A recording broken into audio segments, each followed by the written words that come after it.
ہر انسان کو یہ سمجھ لینا چاہیے کہ دنیا میں ہر کام قوانین قدرت کے مطابق ہوتا ہے، نہ کہ تقدیر کی بنا پر۔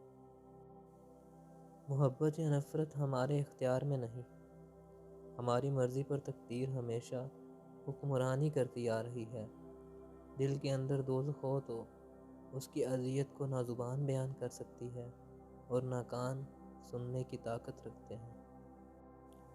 دوزخ کے دروازے دن رات کھلے رہتے ہیں، راستہ ہموار اور آسان ہے۔ ضمیر کی خلش اس دنیا کو ہی دوزخ بنا دیتی ہے۔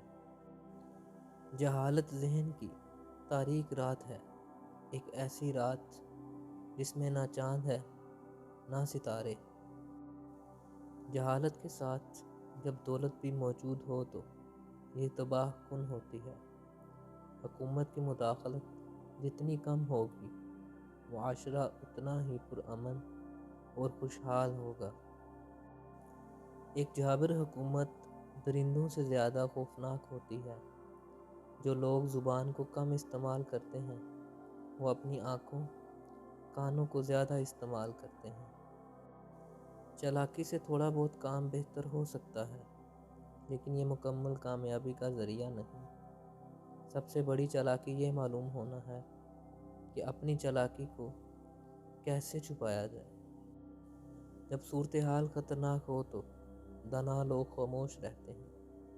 گفتگو چاندی ہے اور خاموشی سونا۔ خاموشی میں الفاظ سے زیادہ وضاحت ہوتی ہے۔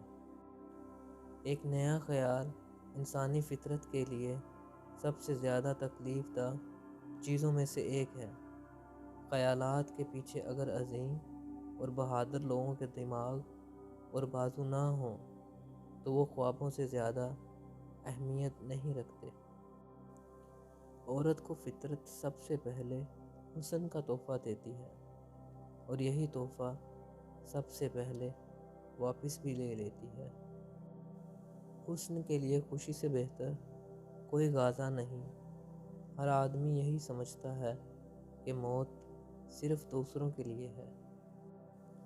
زکام سے ناک بند ہو گیا ہے تو اجوائن کو ناک کے ساتھ لگا کر سونگھیں، ناک فوراً کھل جائے گا۔ دوسرے گناہوں کی طرح ظلم کا بھی کوئی خارجی محرک نہیں ہوتا، صرف موقع ملنے کی دیر ہوتی ہے۔ ظلم اور خوف دونوں جڑواں بھائی ہیں۔ عورت تمہارے سائے کی طرح ہے، اس کا پیچھا کرو گے تو یہ تمہارے ہاتھ نہیں آئے گی، اس سے دور بھاگو گے تو وہ تمہارے پیچھے آئے گی۔